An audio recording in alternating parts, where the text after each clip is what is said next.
it's me, Manshuk. Let's speak about something mind-blowing that came to my attention recently and needs to get more vocal about it. Have you ever thought that you absolutely nailed the job interview, but the interview process is going so slow with casual follow-ups emails that you may receive from the recruiter confirming that they're still interested in you to come and join their team soon, but the company needs to approve something first before offering you the job and ask you not to lose interest in them and wait a bit more? Or even worse, if you were sure that you nailed the job interview but you've been ghosted by the recruiter who didn't even bother to call you to say if you passed the job interview or not. The disappointment can be crushing. You hope to talk real business with your potential employer, but this is another lucky chance to find such an employer next time. If that looks dramatic to you, it may not be, because this is what's happening to the entire job market interviewers for a very long time. But when the pandemic hit the world, this bad trend increased dramatically. Job candidates and employers started to ghost each other since the start of the pandemic, and shockingly, but 77% of job seekers say they've been ghosted by the prospective employer since the onset of COVID-19, with 10% reporting that an employer has ghosted them even after a verbal job offer.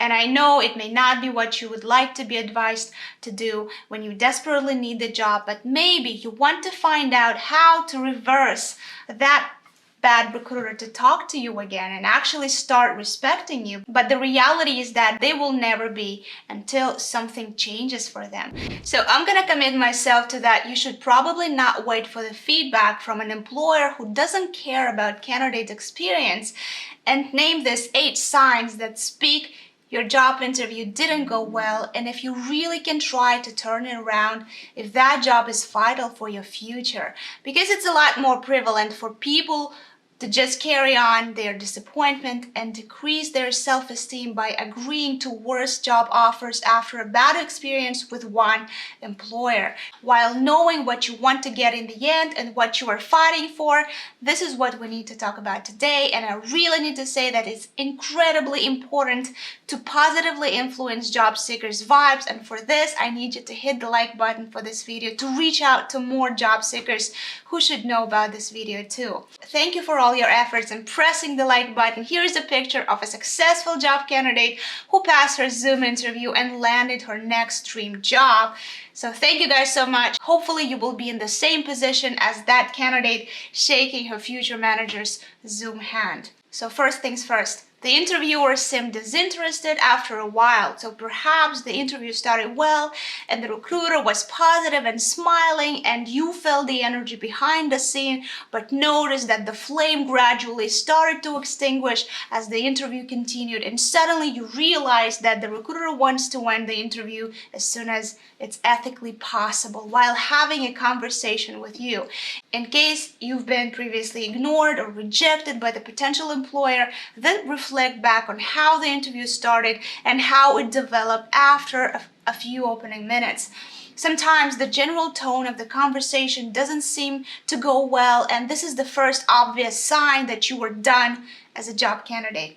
And this could mean that you've made a poor first impression and the interviewer has already given you a mental thumbs down. And it could also indicate that another star candidate has already been selected, so they're just going through the motions with you if you didn't wow them at the first minute when you connected to them, in case it's a Zoom interview, of course. But this may refer to a traditional face-to-face interview too, because human reactions don't change much if they meet a boring collocutor anyway. And it takes insurmountable emotional intelligence, self-control, and discipline to turn things around when they see they are not interested in you and your skills and your career experience, and not get consumed by the disappointment and move on to the next employer.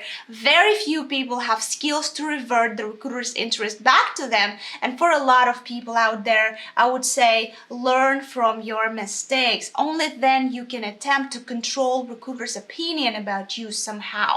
If you don't analyze what possibly went wrong and don't improve your self-presentation skills, this means that probably you would replicate your failures again and again until you know how to grab them by their balls when you absolutely need to, or maybe you won't ever learn to do it. While always passing every job interview is just really not feasible, so even though you can make the recruiter change their mind.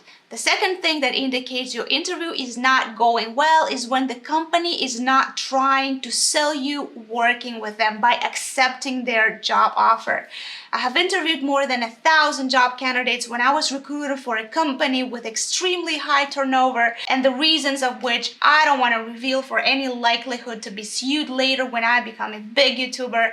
But I will tell you this, employers are happy to hire new people. It's exciting to add fresh blood to the team, new fresh breath that everybody will feel when they finally get stuck in a small conference room, when everybody gets back to office again, which hopefully will not happen. If they like you and have decided that you might be the one, they are going to try to get you excited about taking that position. When employers see that one candidate they are slobbering about in their wildest dreams, they pitch the benefits of working for the company and they sell you the job. So if the employer makes no effort to convince you to want to take the job, or if in some cases they realized there is a better position for you that they want to discuss with you a little bit later, they're probably not terribly excited in you. So you see the point here.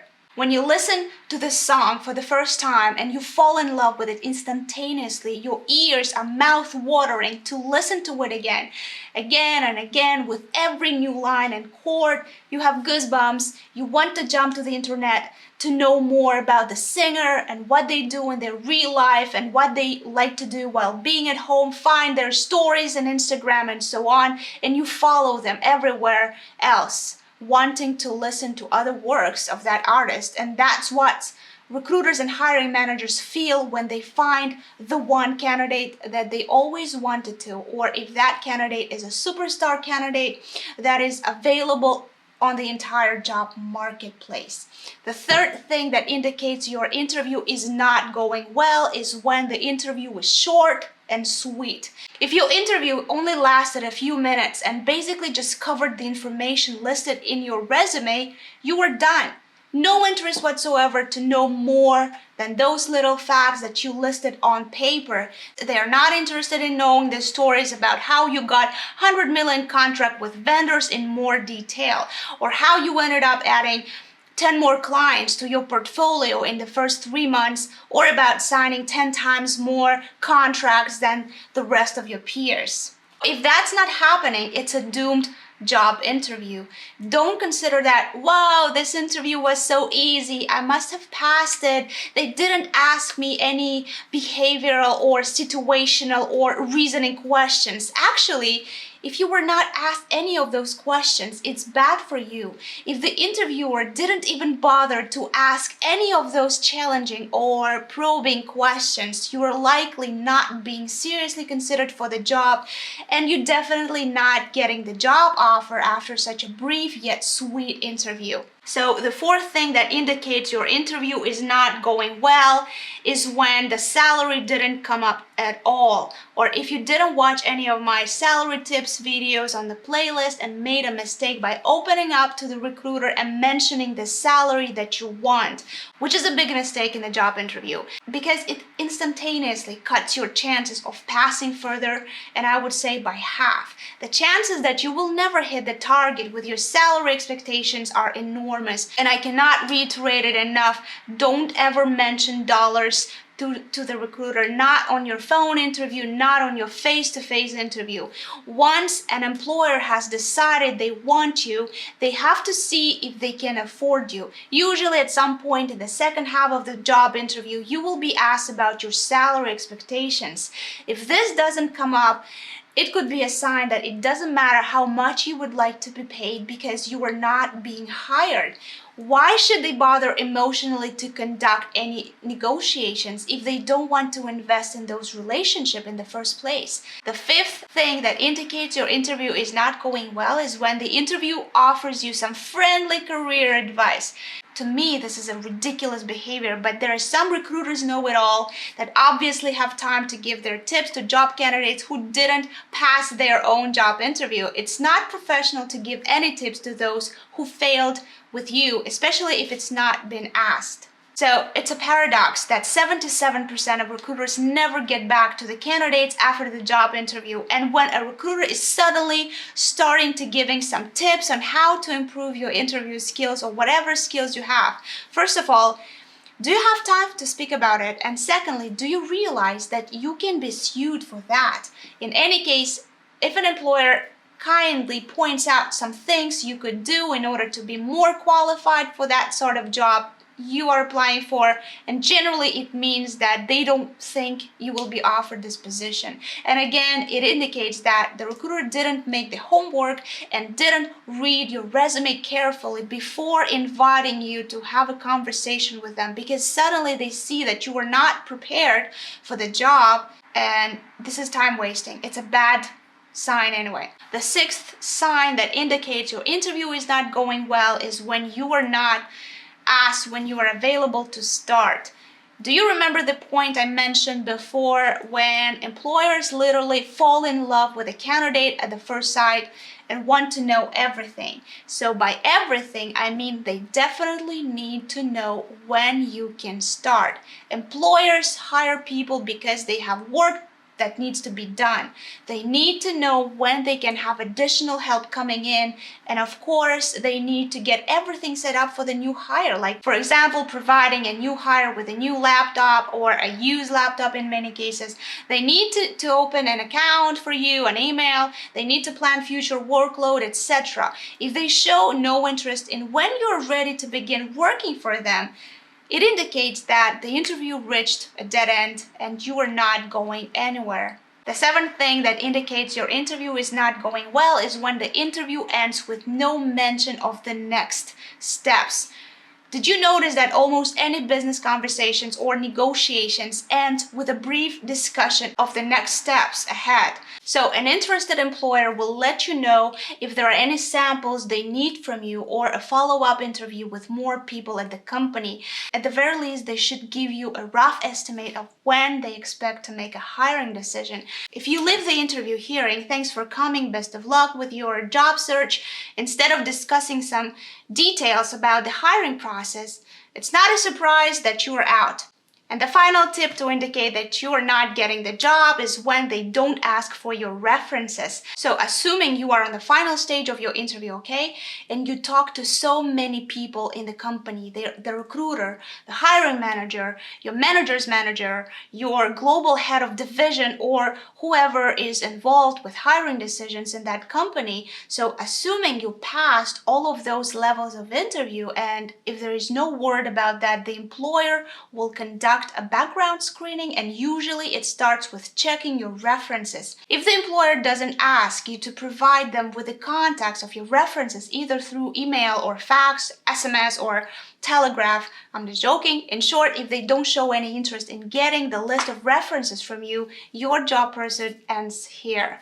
I've been dumped myself at the beginning of my wonderful HR career, and I made so many mistakes while interviewing candidates and even selling them to the hiring manager at some point, saying this is the best candidate I could find on the job market, and deep inside I feel this candidate will not make it even if they sign the contract, because they lack something to successfully work in the company. And eventually, after several months, I was reposting the job again, and I was in search of other candidates again and again until I actually started to gain more experience with hiring the right candidates. And I should say, not all recruiters are the same, and absolutely some recruiters are natural recruiters. They just know what to do given the tools. And depending on whom you're talking to, you can change your situation, even if you got all the bad signs while discussing your candidacy to do the work. Losing out on a good job opportunity is really expensive lesson to learn, but it's something easily avoidable